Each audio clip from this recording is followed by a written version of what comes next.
Michael Kingston, this is just amazing. How he's been able to do this is just a fascinating story itself. I've spoken to him before, haven't talked to him in a while. He's got this really cool thing coming up. Headlocked Comic Tales from the Road 3. Now, well, let's Michael talk about what he's doing with these story comic books, comic tales. He's got pro wrestlers like Adam Cole, Amy Dumas, Andrade, Cassie Lee, Dirty Dango, Jay White. Listen to this. Jessica McKay, Powerhouse Hobbs, and Trinity Fatu, your Impact Wrestling World Champion, involved in these projects, writing stories and or doing art, I believe, as well, but he'll tell us about that. So thanks, Michael, as always. Tell us about Headlocked Comic Tales from the Road 3. So, yeah, it's good to see you again. It has been a minute. Yeah, so Tales from the Road 3 is Tales from the Road series is a series of short stories that I co-create with different wrestlers that, they sort of exist in the Headlocked universe. Headlocked is a wrestling drama that I write that Jerry Lawler does the covers for, and whatever. This sort of set in the Headlocked universe, but like, you don't have to know anything about the other books to appreciate the stories. They're all sort of standalone, and they exist in all sorts of forms of all types of genres. We've done some real life adaptation type stuff. The stuff we did with Christian Cage, with Booker T, with John Morrison, like those stories were sort of adapted from real life experiences. But then I did a story with Gangrella about a guy that trains Bigfoot to wrestle. The story I did with Jay White in this particular volume is, what if Willy Wonka was a wrestling school and not a chocolate factory? Not that Willy Wonka was the chocolate factory, but you get the idea. So we have a lot of fun with it. It's fun to be able to riff with people that you respect as creators, and get to make something totally new. And it's been some of the most fun that I've had making comics. Michael, how long have you been doing this? This journey has been incredible. You're at so many Comic-Cons, you're at different events too. But how long have you been doing this now? So I published my first preview comic for Headlocked in 2008. It was just me at first. I tried, I was a lifelong fan of wrestling and comics. I thought that, I kind of thought everybody was, but there were a lot of people in comics that didn't think that wrestling belonged. And I've spent most of the last 15 years of my life disproving that. I started out selling out of my backpack at wrestling shows, just sort of building a grassroots fan base. I mean, I probably hand sold every book for, probably 5-6 years.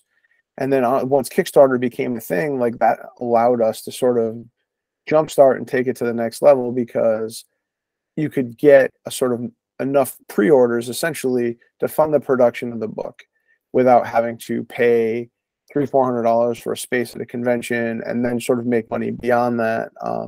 So that a lot of that helped make, and this is our 7th collected edition. We've done 4 volumes of Headlocked with volume 5 on the way, and this is our 3rd volume of Tales from the Road.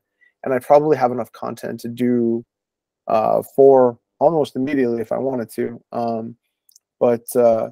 It's been great. It was a struggle for a long time. I mean, it's always a struggle, honestly. Just to do wrestling fans and comic book fans are both extremely tribal, very brand oriented, and both are sort of dominated by 2 powerhouses, right? Like Marvel and DC, and then WWE and AEW.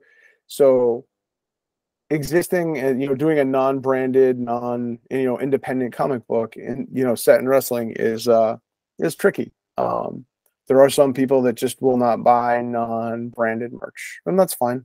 I mean, I don't need to be everybody's favorite flavor, but we make some cool stuff, and I like to just get out in front of people and have them see it. And I feel like everybody that's tried what we're doing really, really enjoys it. So it's all made out of love. And I think you can tell when somebody makes something to make money or when they make something out of love.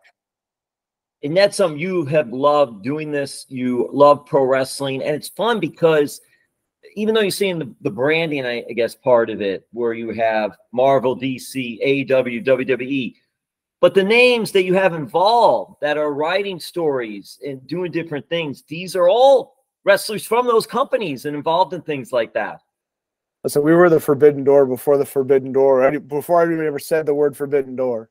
You know, I've been lucky to work with people from all the companies. I've had people, you know, do stories for me while they were under WWE contract. I've had all kinds of crazy stuff.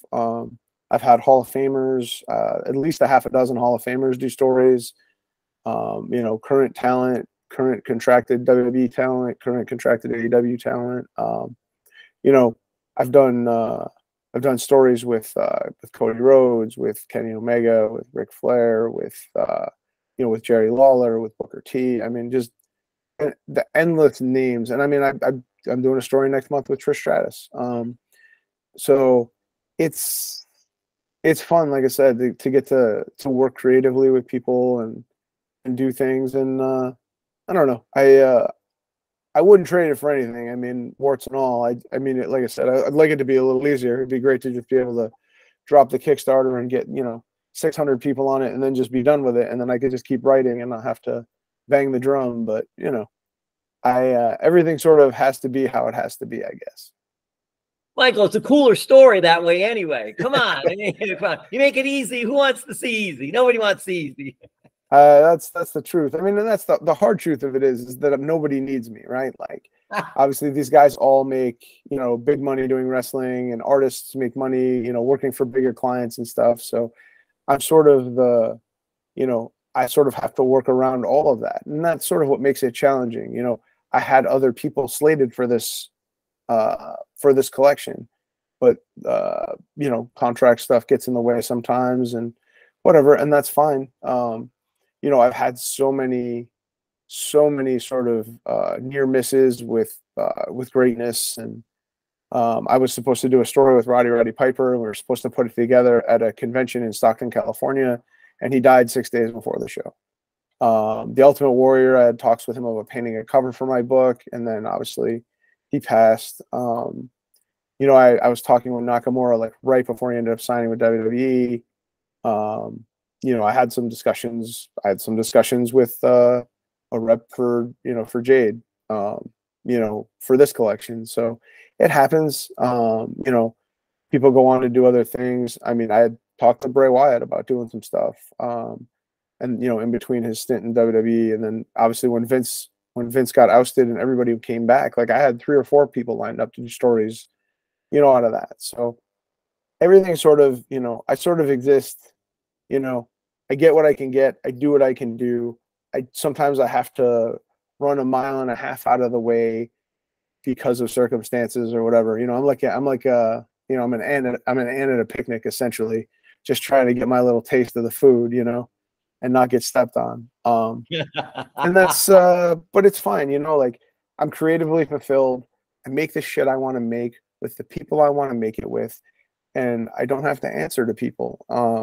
You know, I have friends that work for Marvel and DC. I have friends that work for WWE and AEW, and you know, a lot of times you don't have the freedom that, you know, you might think that they have. I mean, a lot of stuff, particularly in big companies, is very, you know, editorially driven or, you know, top-down driven storytelling, and I'm not an enormous fan of that. So, I mean, I get to do what I get to do, and the way you want to do it. Right. And you know, to do it. It's not about what's maybe hot or not right now. It's right. like, this is a cool idea. Oh, you have a cool idea too. Hey, let's do something on it, whether it's your idea or the pro wrestler's idea.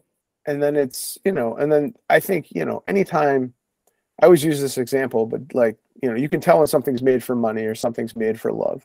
Like Deadpool is a perfect example. You know, they put Deadpool in that Wolverine's origin movie, and it was Ryan Reynolds playing him, but he didn't have a mouth and he had swords for hands. And like people were miserable. They're like, this isn't Deadpool. Like, what the hell?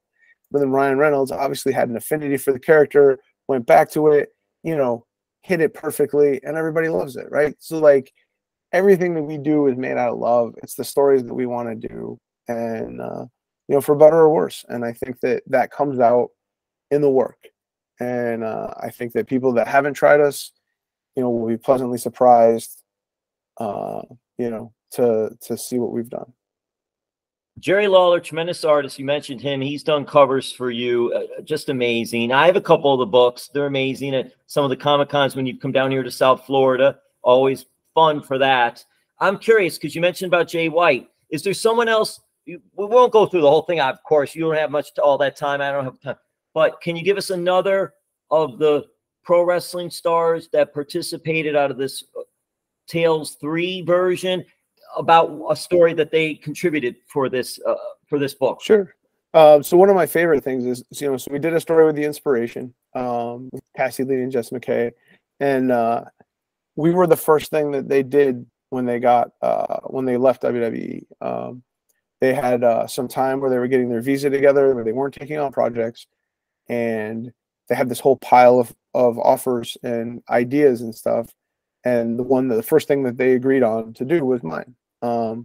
They had done a podcast talking about having dysmorphia and eating disorders when they were in WWE, basically what it was like to be sort of an object on the internet. And so we did a story about that. It's the longest story in the book, and it's sort of filtered almost through a Nightmare on Elm Street kind of vein. And the girls had a ton of input on it. And actually, I had originally I thought it should go one way, and they wanted it to go a different way. And they actually definitely made it far, far better with their input. And it's a great story. I think it's a powerful story, but it's still an entertaining story.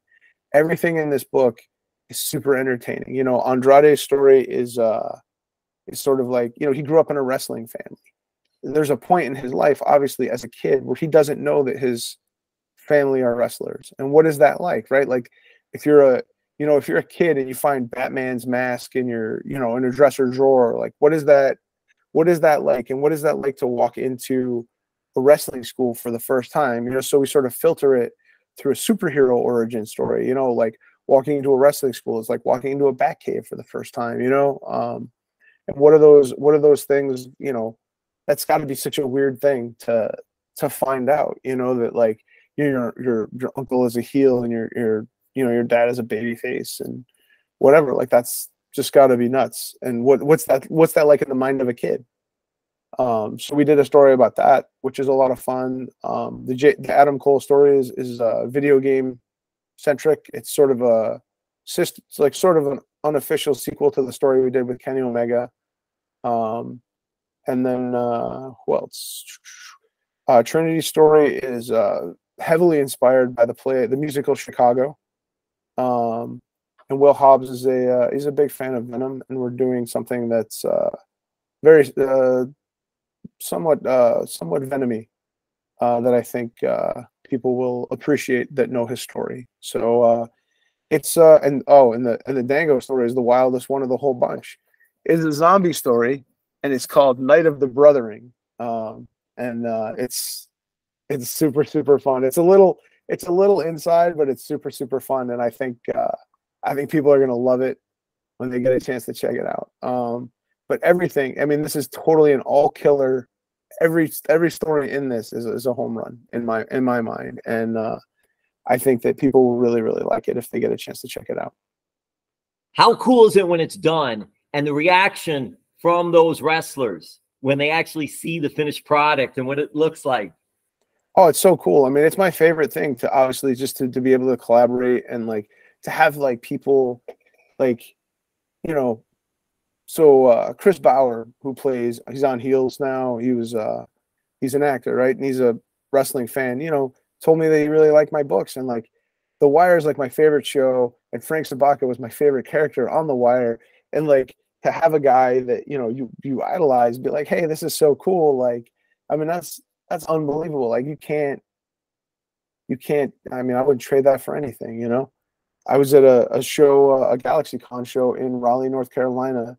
And, when I was a kid, Clash of the Titans was my favorite show. And I met Harry Hamlin, and he'd never read a comic book before in his life. And my comic book is the first comic book he ever looked at. And how unbelievable is that? Like, you know what I mean? Like I don't know. I've had the coolest experiences, and, it's been the greatest sort of joy of my life to be able to do the things that I've been able to do. I operate on a scale that I have no business operating on. This room that you're looking at is where everything is done. except for drawing. I mean, I do everything that's not drawing. I have another room in the house that's full of books and prints and everything that I use to sort of, you know, warehouse my stuff. But like, this is where 99% of the magic happens, so to speak. And it's just, you know, I've been able to do amazing things, and I'm super, super grateful. The wrestling business has been so great to me. Now, you know, Michael, I got to ask this. This is so good. All right. So I'm thinking Jay White. He's the one saying, okay, Michael, you need to send me 100 copies of the book right away. Who's that wrestler that's saying, Michael, 1,000 copies, you got to send it to me right now. I got to get these. Oh, they all want them. I mean, they all want them. And I mean, particularly the guys that are, you know, on the road, because, you know, we do a variant cover for most of the talent. When we do a single issue, we do a variant cover, and then they can take them on the road and sell them, and they're limited edition and whatnot. So, you know, we've done, you know, we did one for Andrade. Like I said, we did the Melanie Coleman did the cover for the Andrade one. Lauren Moran did one for the Inspiration. You know, and you can get all of those through the campaign. Like, the cool thing about our campaign is that it's super customizable. For $15, you can get a digital book. And for, you know, I mean, I've got a guy in it right now for $1,000 that's just discovered, wants everything we have. But we have variant covers that are super limited edition. We have signed stuff. I have signed prints by Undertaker. I have signed art prints by Sting, Bret Hart, the Hardy Boys. We have a print that's signed by all 4 members of Judgment Day, which I'm pretty sure is the first thing that all 4 of them ever signed together. You know, we have a lot of really cool stuff. And you know, one of the other things I like to do, because I mean, obviously Kickstarter is my preferred way to be supported. Like, it helps us the most, is we slip extra stuff in the things. If you look behind me to my I don't know, I guess it's my left. There's some sketches up there. There's a head sketch of Jay White, and there's a head sketch of Powerhouse Hobbs. And the Powerhouse Hobbs sketch, we're actually offering up the original art for his cover as one of the tiers in the campaign, and you'll get the head sketch. But the Jay White head sketch is just going to be randomly inserted into one of the first 200 backers packages. We have 4 sketch cards that Mike Munshaw did of Adam Cole, Andrade, Lita, and Jay White that we're going to be just randomly putting into people's packages. I try to, you know, really sort of over deliver with the people that support us in the best way possible. So, you know, like I said, at the end of the day, I have a regular job. I work 70 hours a week managing a fleet of truck drivers on top of being on the road 30 weekends a year. I was just on the road for 4 weeks straight while managing truck drivers, while running this campaign, while writing 4 different scripts. You know, I don't sleep, but you know, like, I'm not in this to get rich. Every dollar that comes in is going back out. It's going to an artist. It's going to a printer. It's going to go to make a better book, a bigger book, you know, a bigger, you know, if I got to, you know, get a bigger name or something. I mean, I don't, you know, I'm not spending this money. This money is all going to artists, printers, wrestlers, whatever. So, you know, it just really help is us. a passion play for you with all 100%. this over the years. 110% it has been. And it's just very cool to see, and having you do that. And you mentioned some of those cool cover variants, like that Powerhouse Hobbs. I believe Brian Silverbacks was the one that did that one. Just amazing, amazing detail, amazing artwork. That's another thing. That artwork on there, Mark sent over some of the artwork designs on it for those covers. It's just in Trinity Fatu's, you mentioned, Laura Moran inspired cover of Chicago. That was amazing. All of them, King Switch. That's amazing. All the art on there is amazing, as well as the stories. And Michael, Danhausen, Frankie Kazarian, John Morrison, Thunder Rosa, Pentagon, Samoa Joe, Young Bucks, MVP, Taya, Donovan Dijak, RVD. Go down the list. Dolph Ziggler, Hurricane Helms have all been a part of this. Volume 1, Volume 2. Now we have Volume 3 out. It's just incredible what they're doing, what you're doing, and also helping out artists and those that are designing like this. Yeah, I mean, listen, there's nothing that makes me happier than putting money in artists' pockets. You know, artists, I mean, honestly, comic books don't exist without artists. I mean, and you know, unfortunately, I mean, it takes a long time to draw stuff. I mean, I think the digital age in a lot of ways has sort of cheapened people's appreciation of art. But you know what I mean? All of our artists are hand drawing everything, and that takes time. You know, our books are lettered, our books are colored by individuals, and you know, those people have to pay bills too. So you know what I mean? Like, you have to pay them a living wage. You can't just, you know, pay them $5 a page or something. I mean, every page of Headlocked is probably between $150 and $200 just before you even print. And it's, you know, and it's cool. I mean, I've been able to help a lot of artists, and a lot of artists obviously have helped me out tremendously, because if I don't have them, I don't have a book.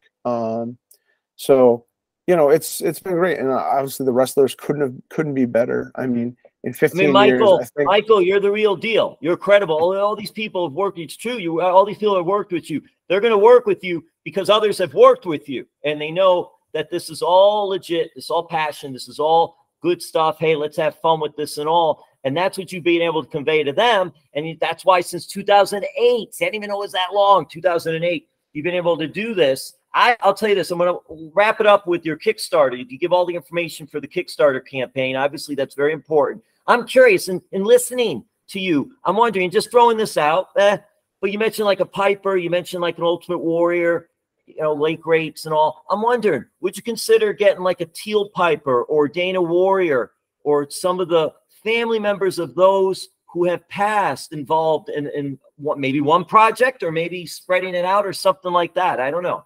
Yeah, I mean, I'm open to anything. I mean, ultimately, at the end of the day, right, it's story first over name.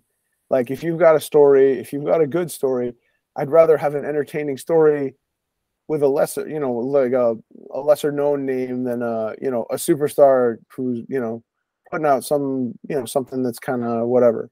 So you know, I'm the easiest guy in the world to collaborate with. I mean, my biggest problem obviously is just time is my enemy. I have a project that's coming out later this year that's it's not a Headlock project, but it's involved with wrestling somewhat, but it's going to blow people's minds when they see it.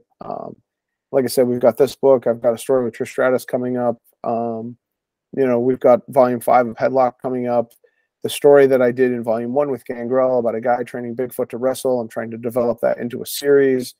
So, I mean, unfortunately for me, like my biggest enemy is time. So, but yeah, Michael, though, you say a series, and I'm curious, real quick. I know you got more interviews and things to do, but I want to throw this in now that I think of this. Are you open then to doing something animated series? Animated streaming series, animated TV series, something along those lines with the stories from your book? I've always sort of dreamed of having Headlocked as a late night animated series, and then get wrestlers to do the voices for them. That's always sort of what I thought would be the coolest way to do it. You know, when I started making wrestling comics, nobody was making wrestling comics, and now lots of people are making them, and that's fine. But you know what I mean? Like, nobody's doing that late night animated stuff, like the old HBO Spawn show. Like, blew my mind when I was younger. Like, I would love something that aired at, like, you know, 9-10 o'clock, that we could do more adult in nature, on like Adult Swim or something, or, you know, or even, you know, whatever, even like an HBO type thing, whatever. But like, just you know, get some wrestlers to do the voices, and you know, and make a cool little series about it. Like, that would be ideal. I mean, I had a little flirtation with The Rock at one point, way back. We had a little Twitter interaction. We talked to his people, but it was right when Jumanji was coming out, and he sort of ascended to sort of Disney superstar. And you know, they were like, you know, 5 years ago, maybe this is something we might have taken a stab at, but now, you know, we wouldn't do Ballers if it came to us today. So, you know, it's just bad timing on there. But you know, I always have projects in my pocket. I have a project in my back pocket that I think would be perfect for John Cena if I ever got the chance to pitch it to him. So, you know, it's you never know how it goes. Michael, timing. The writer's strike may be over, but the actor's strike is still going on. It's timing. Now's the time. No doubt. Michael, tell us about the Kickstarter. We'll let you go, and thank you as always. You just go to Kickstarter.com and search Tales from the Road Volume 3. We've got 5 days left. Like I said, the variant covers are only available at this price through the Kickstarter. You're never going to see them again for that price. I mean, right now, you know, the Danhausen ones we did for the last one, I mean, you can't find them, you know, or if you find them like $100 on eBay. So if you're a collector, get in on it for the collection, you know, the value of it or whatever. But these are great stories. They're so much fun. And I think you're going to really have a good time reading this book. So give it a shot. The king of Headlock Comics, Michael Kingston. Thank you, sir. Thank you so much.